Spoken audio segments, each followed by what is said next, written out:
തുറക്കി എന്തുണ്ടാക്കുമെന്ന് ചിന്തിച്ചിരിക്കുന്ന സമയത്താണ് മോള് പറഞ്ഞത്, മമ്മ നമുക്ക് ഷവർമ പോലെ ഉണ്ടാക്കാമെന്ന്.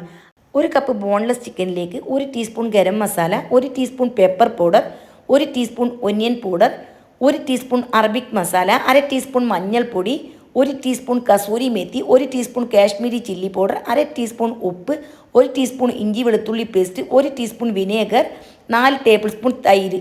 ഇത്രയും ചേർത്ത് 2 മണിക്കൂർ റെസ്റ്റ് ചെയ്യാൻ വെക്കുക. ഒരു പാനിൽ കുറച്ച് എണ്ണ ഒഴിച്ച് ഈ ചിക്കൻ ഇട്ട് ചെറിയ തീയിൽ 12 മിനിറ്റ് വേവിച്ചെടുക്കണം. 2-3 പ്രാവശ്യം ഇളക്കി കൊടുക്കണം. തീ ഓഫാക്കിയതിന് ശേഷം ചാർക്കോൾ കത്തിച്ച് ഒന്ന് സ്മോക്കി ഫ്ലേവർ വരാൻ മൂടി വെക്കുക. 5 മിനിറ്റിന് ശേഷം നമുക്ക് ഉപയോഗിക്കാം.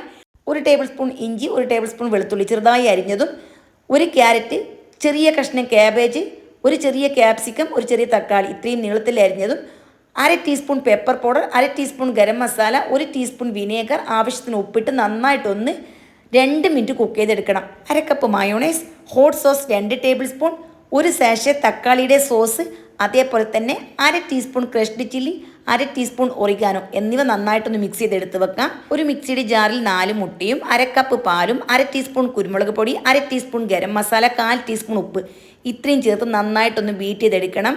ഇനി വെജിറ്റബിൾസ് എല്ലാം നല്ലപോലെ തണുത്ത് കഴിഞ്ഞാൽ അതിലേക്ക് മയോണൈസും ഫ്രൈ ചെയ്ത് വെച്ചിരിക്കുന്ന ചിക്കൻ നന്നായി ക്രഷ് ചെയ്തതും മല്ലിയിലയും എല്ലാം കൂടി നന്നായിട്ടൊന്ന് മിക്സ് ചെയ്തെടുക്കണം. വട്ടം കുറവുള്ള ഒരു പാൻ ചൂടാക്കി എടുക്കണം. ഇതിലേക്ക് അല്പം മുട്ട മിക്സ് ഒഴിച്ചു. അതിലേക്ക് നമ്മൾ കുബൂസ് മുട്ടയിൽ മുക്കി വെച്ചു കൊടുത്തു. പിന്നെ ചിക്കൻ മസാല വെച്ചു കൊടുത്തു. വീണ്ടും കുബൂസ് മുട്ട മിക്സിൽ നന്നായിട്ട് മുക്കിയതിന് ശേഷം വെച്ചു കൊടുക്കണം. മസാലയും കുബൂസും തീരുന്നത് വരെ ഇങ്ങനെ ചെയ്തെടുക്കണം. അവസാനം മുട്ട മിക്സ് ഇതിന് ചുറ്റുമായി ഒഴിച്ചു കൊടുക്കണം.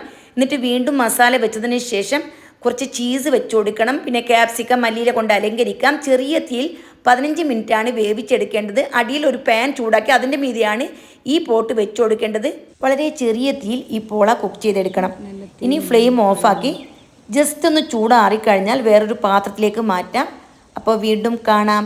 Bye bye.